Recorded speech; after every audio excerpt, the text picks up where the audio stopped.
Hey, what's up? My name is Jonathan Fink. This is my audiobook series. And up next, we have Spirits of the Gridiron, Volume 1, Chapter 14, The Prank Wars.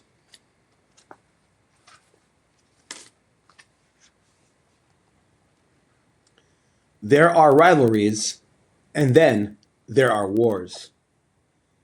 And at Simpson College, nothing stoked the flames quite like the annual Midwest Interfraternity Beer Pong Tournament, an event as legendary as it was irresponsible.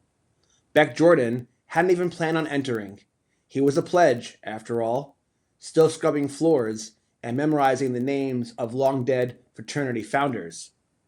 But Sigma Pi Mu needed players, guys with steady hands, calm nerves, and the kind of irrational confidence that walks hand in hand with being a quarterback. Beck was built for this. The tournament took over the Sigma Pi Mu house one Sunday afternoon in early fall. Frats from across the region showed up in matching shirts, lugging coolers and wearing backwards hats. Kansas, Nebraska, Missouri. It was a full-scale, beer-fueled invasion. But none drew more attention than Omega Chi from Wartburg College. They were Sigma Pi Mu's true nemesis. Cocky, rich, the kind of guys who wore golf polos and acted like their dads owned the local banks. They rolled in bumping EDM music, sunglasses on indoors, and had the gall to talk trash before the first cup was even filled. "We came to collect our trophy," one of them sneered. "You came to lose on camera," replied Landon Big Sauce McAllister, Sigma Pi Mu's starting tailback and reigning beer pong champion. The tournament was double elimination. By sunset, only two teams remained, Sigma Pi Mu and Omega Chi. It was a clash of styles. Omega Chi's players were surgical, stone-faced, precise, methodical.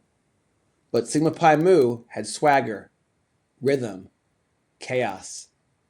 Beck and Big Sauce made an unlikely duo, the undersized quarterback and the boisterous running back, feeding off the crowd, bouncing ping pong balls like they were orchestrating a comeback drive in the fourth quarter.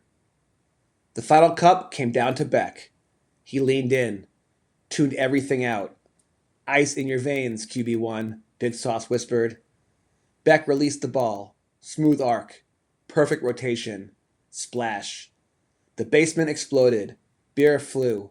A Simpson flag was waved in celebration. Omega Chi stormed out without shaking hands. And just like that, the war began. 2 nights later, the Sigma Pi Mu brothers woke up to an unholy noise in the foyer. A real, live goat was wearing a tiny Omega Chi jersey. It had chewed through 3 composite photos and urinated on the welcome mat. Score 1 for Wartburg. Sigma Pi Mu responded. While Omega Chi was away at a lake weekend, the Sigma boys drove to Wartburg and bubble wrapped every item in the Omega Chi house. Toilets, fridges, doorknobs, one brother's pet iguana. They also spelled L in red beer cups across their front lawn. Omega Chi was not amused. Wartburg's counterstrike came on a rainy Wednesday night, 3:17 a.m. Every single fire alarm at the Sigma Pi Mu house went off simultaneously. Somebody had hacked the system. The brothers were drenched, half naked, and furious.